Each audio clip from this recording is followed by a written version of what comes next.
मुद मंगल में संत समाज, धर्मानुरागी सज्जनों, श्रद्धा मूर्ति देवियों, कहना सुनना तो बहुत हो चुका है। आगे भी कहना सुनना चलता ही रहेगा। बाकी है तो करना, लेकिन करने के लिए भी कहने सुनने की आवश्यकता होती है।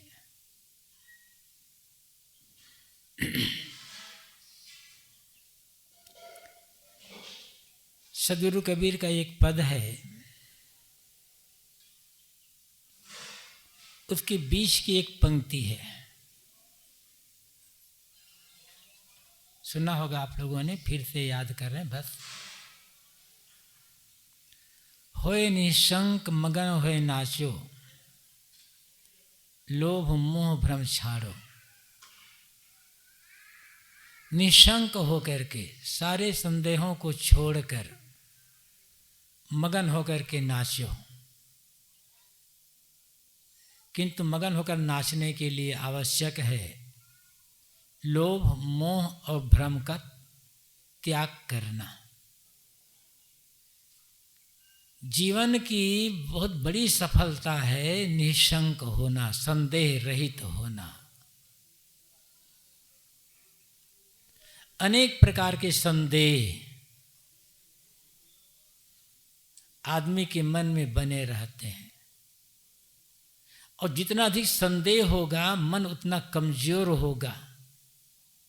संदेह में पड़ा हुआ आदमी, संदेह में जीने वाला आदमी जीवन का महत्व समझ नहीं पाता और जीवन का आनंद कभी ले नहीं पाता है।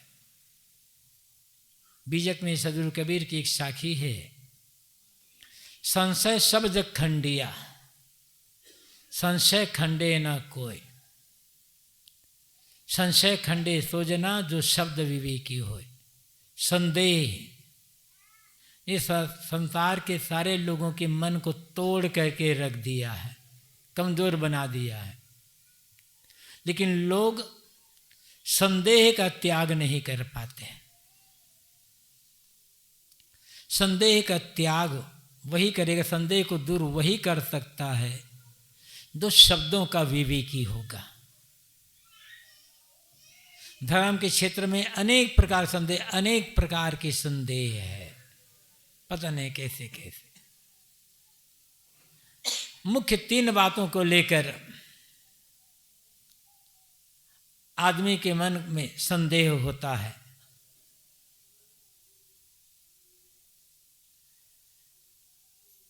जीवन हमारे शरीर और संसार जो कुछ है, इसको तीन हिस्से में बांटा गया है। दैविक संदेह, दैहिक संदेह और आध्यात्मिक संदेह। दैविक संदेह, दैव प्रकृति। दैव का मतलब होता है प्रकृति, आदेव का मतलब होता है अमुक प्रकार के अमुक अमुक देवता। लेकिन पुराने ग्रंथों में देव का अर्थ होता है प्रकृति और प्रकृति के नियम। सबसे पहले आदमी को संदेह होता है कि दुनिया कैसे बनी, दुनिया किसने बनाई होगी, दुनिया कैसे चल रही है। रोज नियम से सुबह सूरज उगता है, शाम को डूब जाता है, फिर नया आ जाता है। क्या ये नए नए सूरज आते हैं? गर्मी के बाद वर्षा आती है, वर्षा के बाद ठंडी आती, ठंडी के बाद फिर गर्मी आती है। अनेक प्रकार के पेड़ पौधे हैं, अनेक प्रकार की फसलें हैं, अनेक प्रकार के फूल फल आदि हैं। कैसे होता होगा? आखिर कौन करता होगा? संदेह। और ये संदेह आज का नहीं है, पूरा काल से है।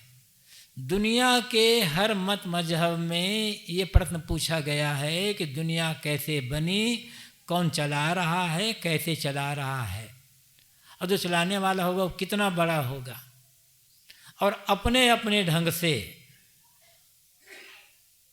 सभी महापुरुषों ने उत्तर दिया है, जिसकी जैसी समझ। पूछ रहे हैं लोग तो उत्तर देना था तो दे दिया गया। ऋग्वेद में एक मंत्र आता है, को ददर्श प्रथमम जायमानम स्थनवंतम यद अनस्थ विभर्त भूम्यासुर श्री आत्मा क्वासित को विद्वांसम उपगात पर स्तुमेत। को ददर्श कितने देखा है, प्रथमम जायमानम पहले पहले उत्पन्न होती हुई को। लोग कहते हैं कि दुनिया, भगवान ने दुनिया बनाई है और भगवान दुनिया को चला रहा है। श्री गुरुदास साहब ने प्रश्न किया है,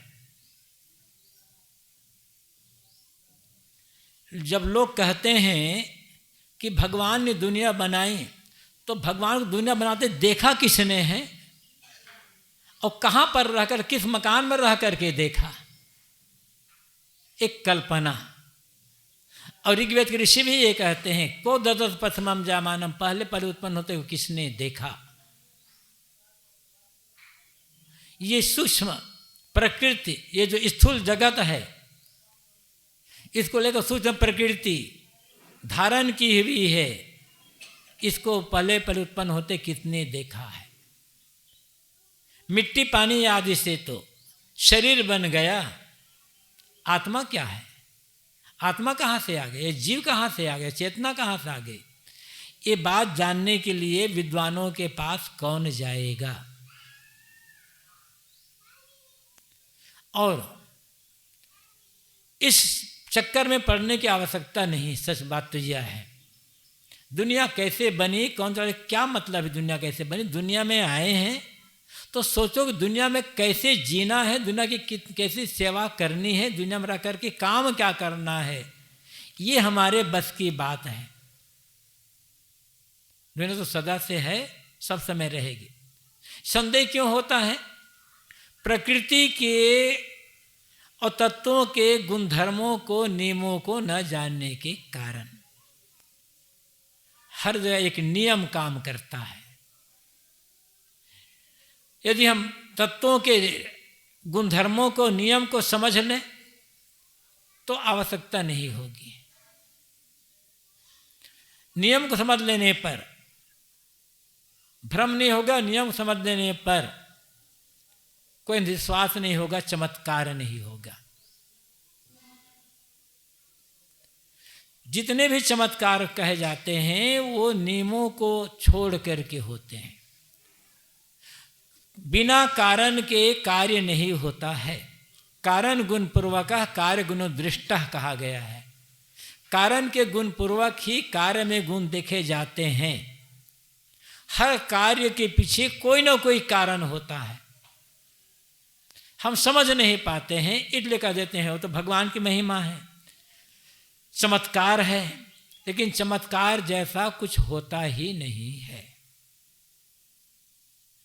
जितने भी चमत्कार हैं केवल छल कपट है, धोखाधड़ी है और वस्तुओं की बनावट, रासायनिक द्रव्यों का मिश्रण, हाथ की सफाई।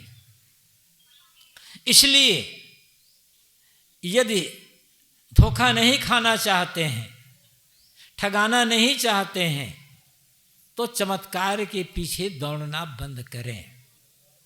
चमत्कार आदमी के मन को कमजोर कर देता है और तोड़ करके रख देता है।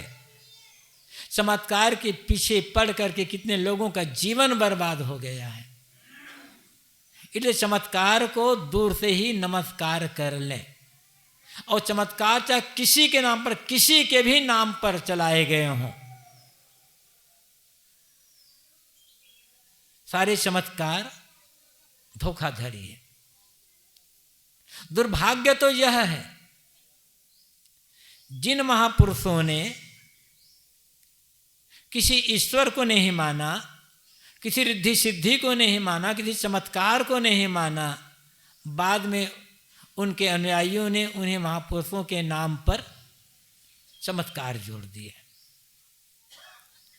सदगुरु कबीर कहते हैं, नौधा वेद किते भे झूठे के बाना, योग जब तब संयमा तीरथ बरदाना, नौधा वेद किते भे झूठे के बाना, काहू के बचन ही पूरे काहू करा माती, मान बढ़ाए ले रहे हिंदू तुरुक जाति, बात ब्योते असमान की मुद्दती निरानी, बहुत खुदी रागते बिनु बूढ़े पानी।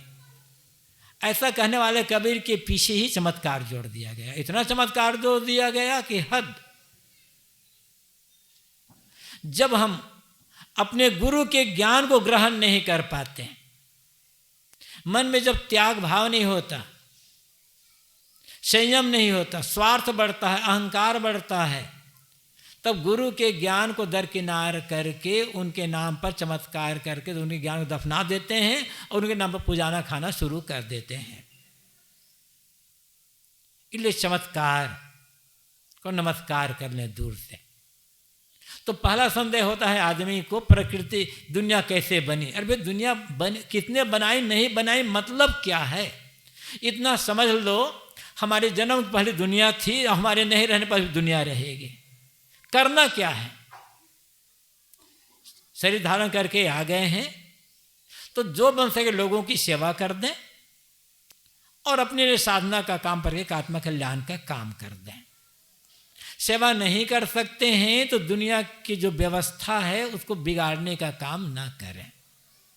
कहीं भी रहें, कहीं भी रहें, यदि आप वहाँ के नियमों का पालन नहीं कर सकते हैं तो नियमों को बिगाड़ने का काम ना करें। सेवा नहीं कर सकते, तकलीफ देने का काम ना करें। इतना तो चल सकते, आप कर लें तो भी बहुत बड़ी बात होगी। दूसरा संदेह आदमी को होता है, जीवन का निर्वाह कैसे होगा।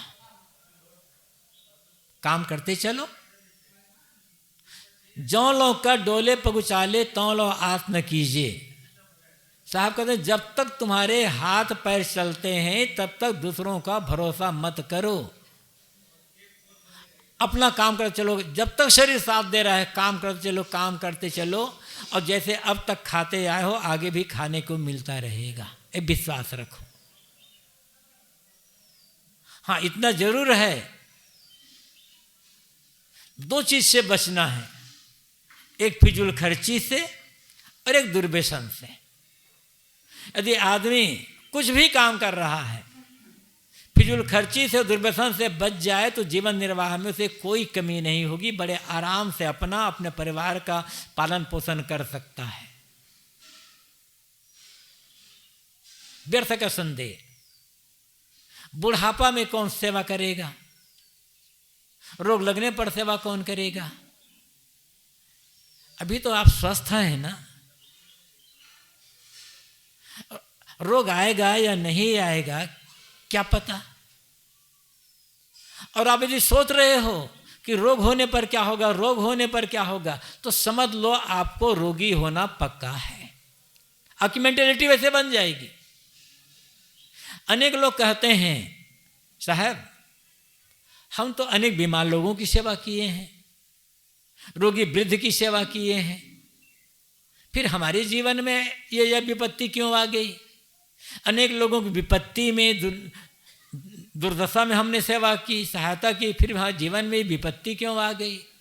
क्योंकि आपने बुलाया है, रोग आपने बुलाया, विपत्ति आपने बुलाई। बिना बुलाए ना आपके पास ना रोग आएगा ना विपत्ति आएगी। आप कैसे बुलाते हैं रोग को।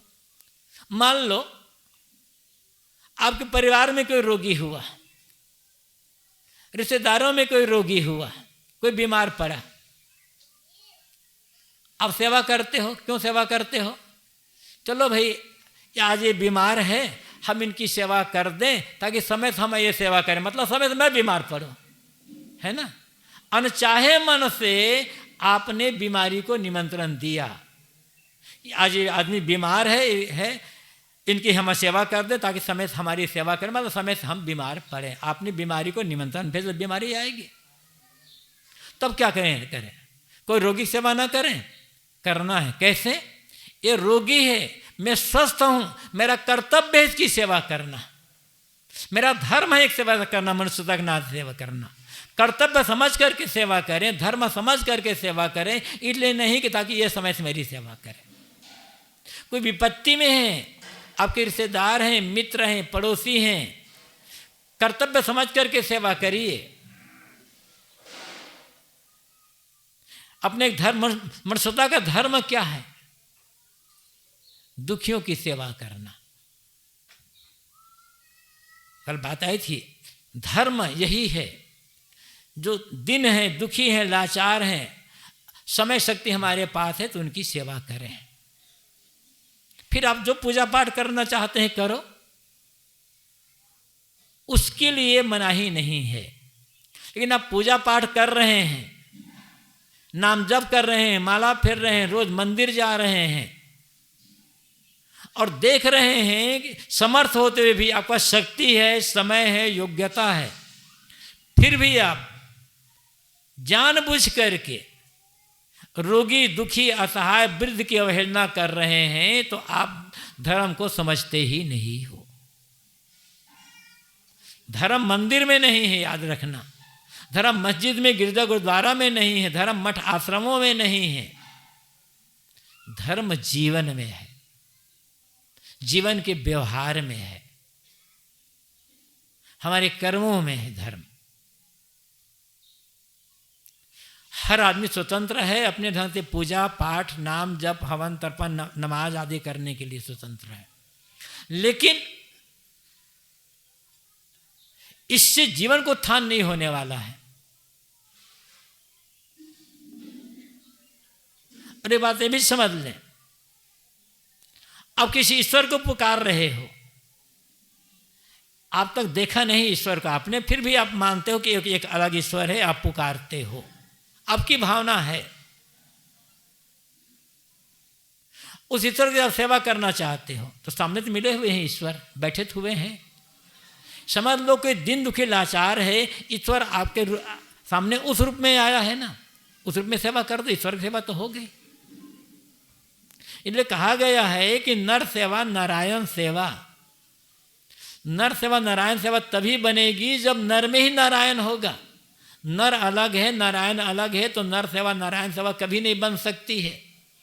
और जिस आदमी को नर में, मनुष्यों में, दिन दुखी लाचार में ईश्वर दिखाई नहीं पड़ता है, उस आदमी को मूर्ति में कैसे ईश्वर दिखाई पड़ेगा? पत्थर में कहाँ ईश्वर दिखाई पड़ेगा? इतनी सी बात हम समझ नहीं सकते। हम मानते हैं हम धार्मिक हैं। धार्मिक होने के लिए आपको मंदिर जाने की आवश्यकता नहीं है, न गिरजा, न मठ, न मस्जिद, न गुरुद्वारा। धार्मिक होने के लिए किसी धार्मिक स्थल में जाने की आवश्यकता ही नहीं। आप जाते हो, आपकी मर्जी है। बिना गए आप धार्मिक हो सकते हो। बस दिन दुखियों की सेवा और अपने जीवन में नैतिकता, सदाचार का पालन। जहां रह रहे हैं वहां की व्यवस्था में सहयोग, इतना तो धर्म है ना। गुरुदेव जी कहा करते थे, धर्म की छोटी सी परिभाषा दिया करते थे वे, अपने पर संयम और दूसरों के साथ शील करुणा का व्यवहार, बस धर्म हो गया। लेकिन ये समझना होगा, दूसरों के साथ शील करुणा का व्यवहार तभी संभव है जब हम अपने आप पर संयम करेंगे। जो आदमी लोभी है, स्वार्थी है, जिसे अपना स्वार्थ प्रिय है, अपने पर संयम जो नहीं कर सकता, दूसरे सेवा क्या करेगा? स्वार्थी आदमी, लोभी आदमी, इंद्रिय लोलुप आदमी, उसे तो खुद के ही कमी पड़ा है। वो तो दूसरों को कष्ट दे करके अपने स्वार्थ को पूरा करना चाहेगा, फिर धर्म को क्या समझेगा? वह जितना बन सकता है अपने पर अधिक से अधिक संयम, तब दूसरों की सेवा बनेगी, तब शील करुणा का व्यवहार होगा। और एक ऐसा धर्म है जिस धर्म को किसी मत मजहब का अनुयायी अस्वीकार नहीं कर सकता है। आप चंद्रमा पर चला जाओ, यदि वहाँ मनुष्य हैं तो वहाँ भी शील करना की आवश्यकता होगी और अपने पर संयम की आवश्यकता होगी।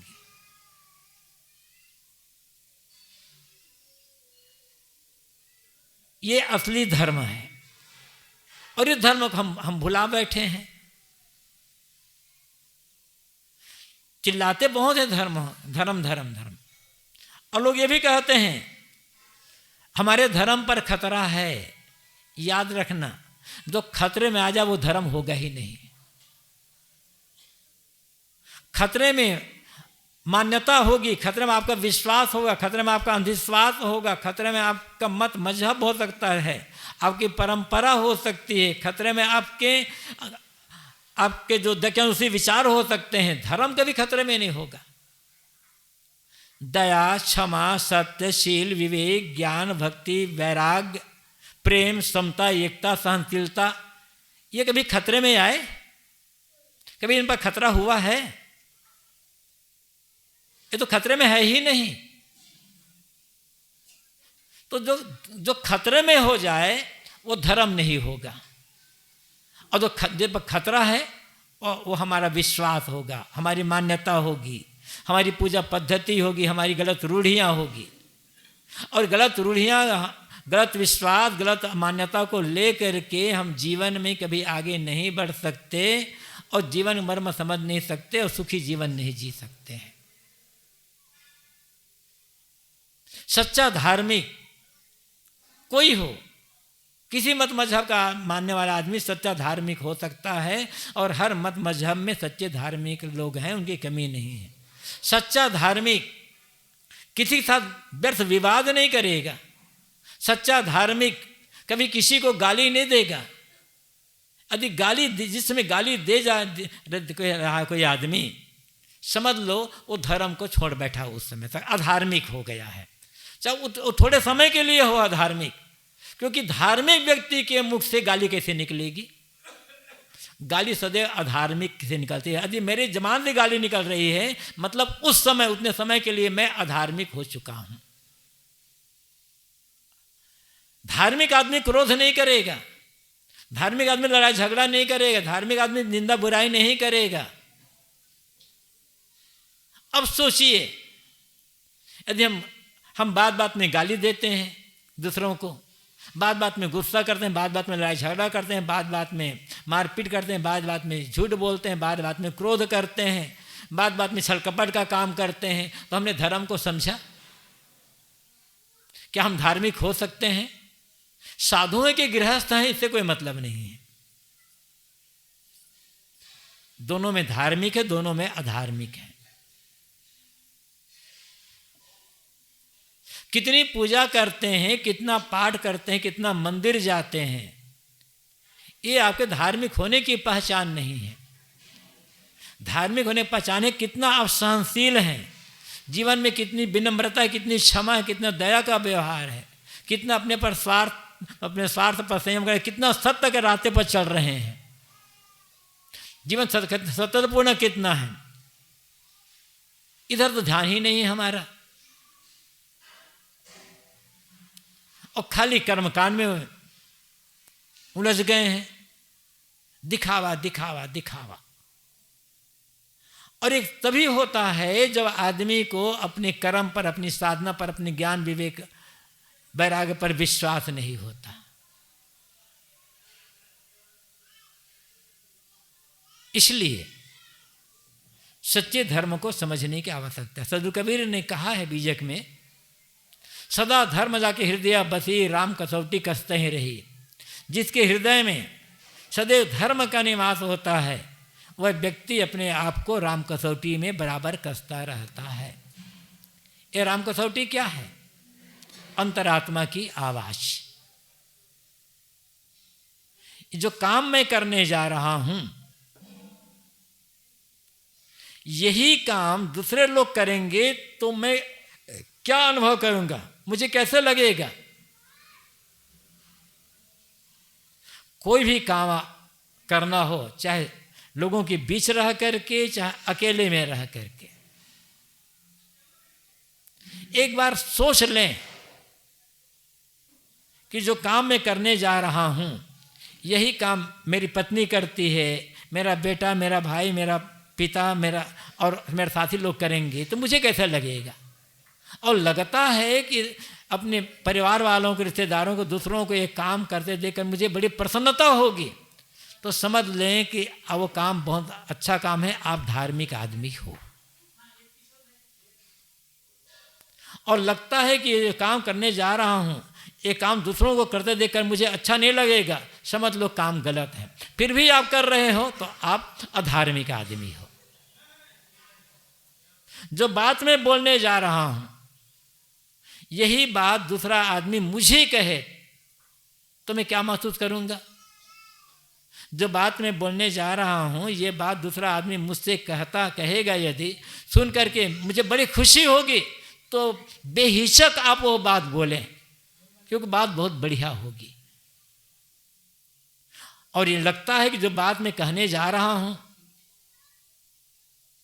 ये बात दूसरा आदमी मुझे कहेगा तो मेरा मन दुखी होगा, मुझे अच्छा नहीं लगेगा, समझ लो आपकी बात गलत है, आप मौन रह जाएं, वो बात न बोलें। ये तो धर्म है ना। बात मैं ये कह रहा था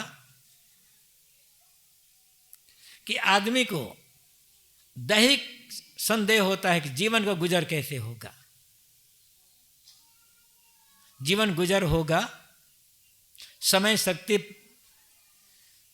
योग्यता अनुसार भरपूर परिश्रम करना और अपने आप पर संयम पूर्वक खर्च करने से जीवन भर गुजर होता रह जाएगा। आध्यात्मिक संदेह होता है आदमी को कि मैं कौन हूँ, कहाँ से आया हूँ, मेरे सुख दुख का देने वाला कौन है, मुझसे कर्म कौन करवाता है। लोग कहते हैं कि त्याग करो, बैराग करो, कल्याण का काम करो, तो मैं कर पाऊंगा या नहीं कर पाऊंगा।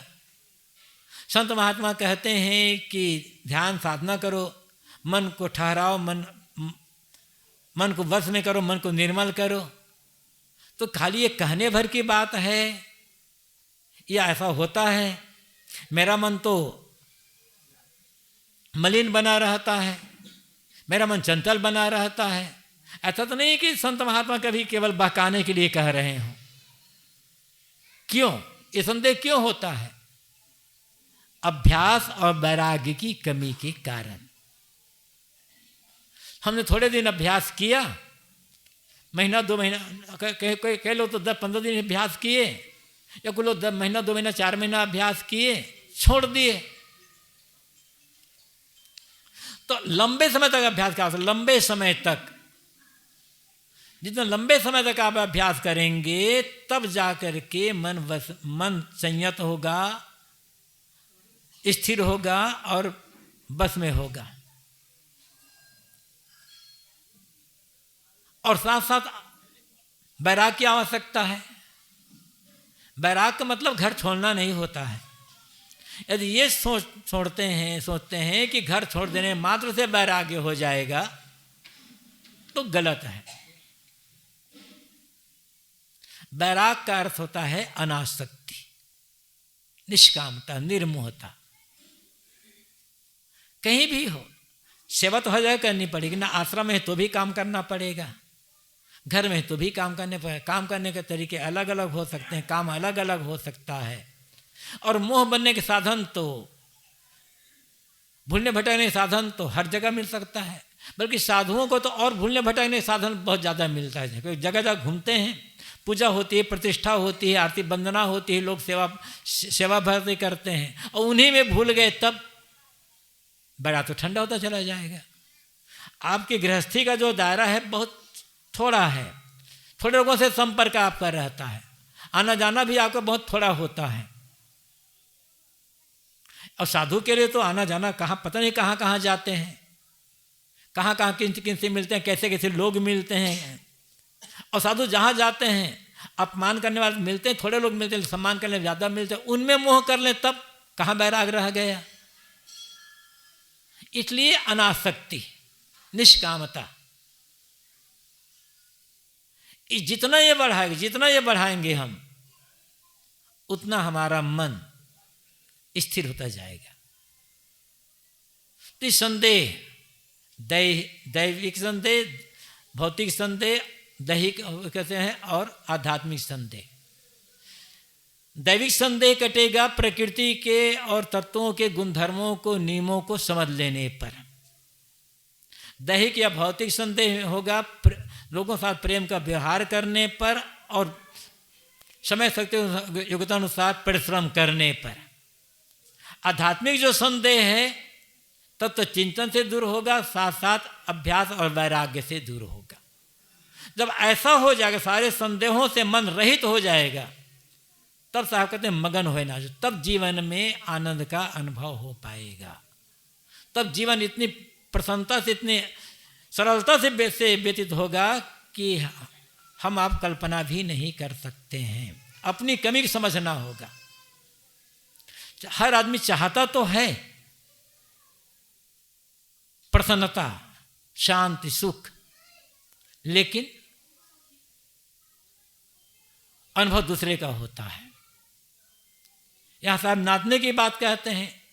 एक साखी में सदगुरु कबीर ने इसी दूसरे ढंग से कहा है, खुल खेलो संसार में बांध न सके कोई, घाट जगाती क्या करे जो सिर पोट न होए। संसार में खुल करके खेलो, कहीं भी मन को अटकाओ मत, मन को चिपकाओ मत। हर जगह विवेक से काम, विवेक पूर्वक काम करो, विवेक पूर्वक जो करना विवेक पूर्वक। अनेक बार कहा गया है, याद आ गया, फिर से कह दूं। गुरुदेव जी ने अपने कई प्रवचनों में कहा है, जो लोग गुरुदेव के प्रवचन सुनते हैं उनको ये बात याद होगी। गुरुदेव जी कहा करते थे, जैसे कटहल, बहुत लोग जानते होंगे कटहल की सब्जी खाते होंगे, लंबा सा फल होता है कांटेदार के ऊपर से। कटहल की सब्जी बनाना है आपको। कटहल पहले थोड़ा, तो कटहल में दूध बहुत होता है, हाथ में दूध लग जाता है, चाकू में, छुरी में, हथिया में दूध लग जाता है। कटहल को सुधारना, मनिया करना बड़ा कठिन हो जाता है। लेकिन कटहल सब्जी बनाना भी, कटहल का आनंद लेना भी खा करके, तो करना क्या होगा? गुरुदेव जी कहते हैं कटहल को काटने के या मनिया करने के पहले हाथ में चाकू, छुरी, हथिया आदि में पहले से अच्छी तरह से तेल लगा लो, फिर कटहल सब्जी बनाओ, कटहल सुधारो, सब कुछ बड़े आराम से, सरलता से काम हो जाएगा। कटहल की सब्जी का आनंद ले लोगे।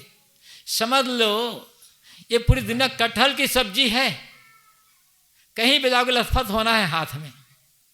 विवेक का तेल लगा करके काम करना, विवेक का तेल लगा कर जो करें विवेक पूर्वक करें।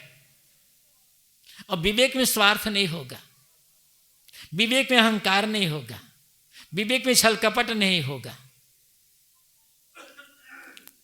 विवेक पूर्वक काम करने वाले आदमी को कहीं कोई बांध नहीं सकता है। साहब कहते खुल खेलो संसार में, बांध न सके को खुल करके खेलो, निभार हो करके। किसका भार? कबीरा इश्क का माता दुई को दूर कर दिल से, ये चलना राह नाजुक है हमन सिर बोझ भारी क्या। ये नाजुक रास्ता है, ये प्रेम का रास्ता, ये कल्याण का रास्ता, ये साधना का रास्ता, अंतर्मुक्ता का रास्ता, नाजुक रास्ता है। भारी बोझा लेकर इस रास्ते पर चला नहीं जा सकता। वो बोझा दिखाई नहीं पड़ता है। बोझा है अहंता ममता का, बोझा है स्वार्थ का, बोझा है अहंकार का, बोझा है अपने कर्मों के संस्कार का। और स्वार्थ, अहंता ममता का तो सब कुछ इसी में आ जाएगा। किसी भी प्रकार का दुराव छिपा मन पर है तो इस रास्ते पर चलना बड़ा कठिन हो जाएगा। पूरी की पूरी ईमानदारी, सारे अहंकार को गला देना होगा। यह तो घर है प्रेम का, खाला का घर ना है, शीत उतारे भूई धरे तब बैठो घर में। आप कहते हैं ये प्रेम का घर है, ये खाला का, मौसी का घर नहीं है। बना जाओगे बना बनाया खाने को बढ़िया मिल जाएगा। शीत उतार करके भूमि पर धर दो, तब इस प्रेम के घर में, इस आत्म प्रेम के घर में, सेवा के घर में प्रवेश होगा। अहंकार है तो स्वार्थ बढ़ेगा बढ़ेगा। तो जब अहंकार है, स्वार्थ है, मन में छल कपट है, तो खुल करके खेलना कैसे होगा? इस सारा बोझा उतारना पड़ेगा। बोझा हमने ही बनाया है। ये दिखाई नहीं पड़ता है बोझा, और जो कर रहे हैं बोझा बढ़ता चला जा रहे हैं। अहंकार पूर्वक, स्वार्थ पूर्वक जो कुछ भी करेंगे बोझा बढ़ता जाएगा। उस प्रसन्नता का, उस आनंद का, उस प्रेम का, निश्चिंतता और निर्भयता, स्वच्छंदता का अनुभव नहीं हो सकता है। सारा बोझा उतार करके फेंक देना होगा, निभार होना होगा। सबसे पहले यह समझना होगा कि हम मात्र मनुष्य हैं और अहंकार मनुष्यता का नहीं होगा। मैं बड़ी जाति का, अपने को बड़ी जाति का मान लिए अहंकार हो जाएगा। अपने को विद्वान मान लिए विद्वता का अहंकार हो जाएगा। अपने को धन से जोड़ लिए धन का अहंकार हो जाएगा। अपने को किसी पद से जोड़ लिए पद का अहंकार हो जाएगा। मैं साधु हूं यह मान लीजिए, इसका भी अहंकार हो जाएगा। हम बड़े त्यागी हैं, हम बड़े बैरागी, इसका भी अहंकार होता है। क्यों? भीतर अज्ञान भरा हुआ है। तो जितने भी प्रकार का अहंकार है, अहंकार का बोझा ले करके जीवन को हम खूल करके जी नहीं सकते। हर जगह चोट लगती रहेगी, हर जगह पीड़ा होती रहेगी। वो अहंकार एक ऐसा फोड़ा है जो थोड़े थोड़ी बातों में चुभता रहता है, दर्द करता रहता है। और अहंकार ही नहीं है तब कुछ मानना छोड़ दे, कुछ मानना छोड़ दे। हम बस एक मनुष्य हूं, अहंकार मनुष्यता का नहीं होगा। हम मनुष्य हैं, अपने कर्म फल भोगने के लिए दुनिया में आ गए हैं। जैसा हम करेंगे वैसा हमें फल भोग मिलेगा, ऐसा मान करके न्याय नीति पूर्वक मनुष्यता का व्यवहार करें। व्यवहार भी बढ़िया बनेगा, परमार्थ भी बढ़िया बनेगा, भार कहाँ होगा।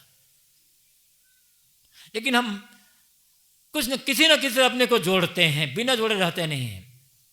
शरीर के रूप से जोड़ लिए, जवानी से जोड़ लिए, बुद्धि से जोड़ लिए, और बाहरी मैंने कहा जाति धन विद्या इससे कुल पर इसे जोड़ लिए। जोड़ना बंद करें। जोड़ना ही है तो प्रेम से जोड़ें बस। और बाकी से जोड़ेंगे ना किसी से अपने को, तो धोखा खाना हो जाएगा। फिर जीवन का आनंद जीवन मिलेगा तो फिर अंत में पछताना पड़ेगा कि मनुष्य का जीवन तो मिला था लेकिन जो करना चाहिए वो नहीं कर सकता। सुख से जीना है ना, आनंद से पूरी प्रसन्नता का अनुभव करना है। अब चाहते हैं कि मेरी पूजा, मेरी साधना, मेरी भक्ति सफल हो जाए, तो सिर्फ एक काम, अहंकार का त्याग। अपनी बात से समाप्त करूंगा मैं। दो प्रकार के लोग होते हैं। एक व्यक्ति वो होता है जो मानता है कि एक ईश्वर अलग है, हमें ईश्वर की भक्ति करने के लिए मानव जीवन मिला है, ईश्वर भक्ति करके हमारा कल्याण होगा, हम जीवन शांति बीतेगा, ऐसा होता है। एक लोग वो लोग हैं जो मानते हैं अलग ईश्वर नहीं है, ये जो भीतर हृदय में निवास करने वाले जीव चेतन जो है आत्मा, ये ईश्वर है। यहां पर प्रसंग ये नहीं है कि कौन सही कौन गलत। यदि आप ये मानते हैं कि एक ईश्वर होता है, ईश्वर के आप किसी एक मूर्ति बना ली है किसी महापुरुष की, मानते हैं ये मूर्ति ये भगवान है, उसकी पूजा करते हो, तो पूजा जब मंदिर जाते होंगे आप, तब कभी कभी कुछ भेंट लेकर जाते होंगे, कुछ फूल लेकर गए, कभी फल लेकर गए, कभी मिठाई लेकर के गए, कभी कुछ पैसा लेकर के गए, कभी कुछ और लेकर के गए। अनेक बार आप ऐसे गए होंगे। अगली बार जाएं तो कुछ लेकर के मत जाएं, बिल्कुल खाली हाथ जाए।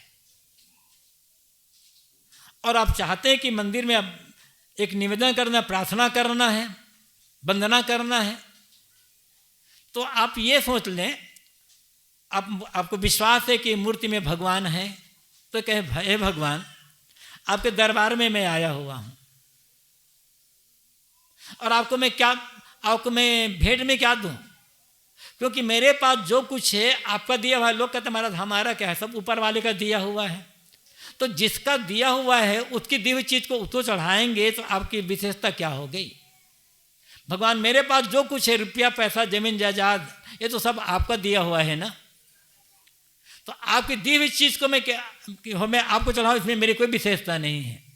अपनी बनाई चीज जो आपने बनाई है उसको भगवान को दो, तब कल्याण होगा। आप कहेंगे कि महाराज साहब हमने क्या बनाया है? नहीं, आपने बनाया है। अहंकार आपने बनाया है, भगवान ने अहंकार नहीं बनाया ना। काम क्रोध लोभ मोह राग द्वेष ईर्ष्या घृणा अहंकार हमने बनाया है ना, इनको चढ़ा दीजिए भगवान को, वही कल्याण हो जाएगा। कभी ऐसा किया? ऐसा तो हमने किया नहीं है।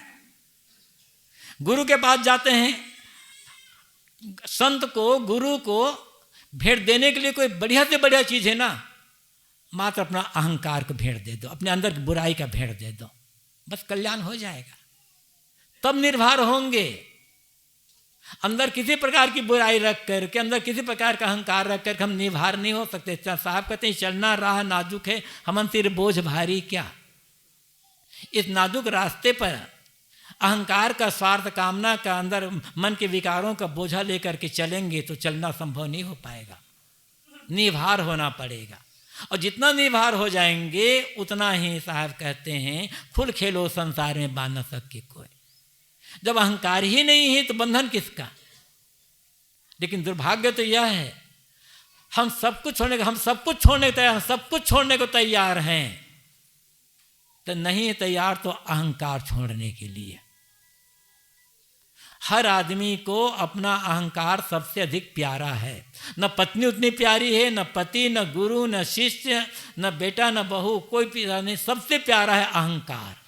अहंकार में ठेस लगी परिवार का टूटन हुआ, अहंकार में ठेस लगी पति पत्नी लड़ गए, अहंकार में से ठेस लगी पिता पुत्र लड़ गए, अहंकार में ठेस लगी सास बहू लड़ गए, अहंकार में ठेस लगी भाई भाई लड़ गए, अहंकार में ठेस लगी गुरु भाई लड़ गए, अहंकार में ठेस लगी तो गुरु चेला लड़ गए।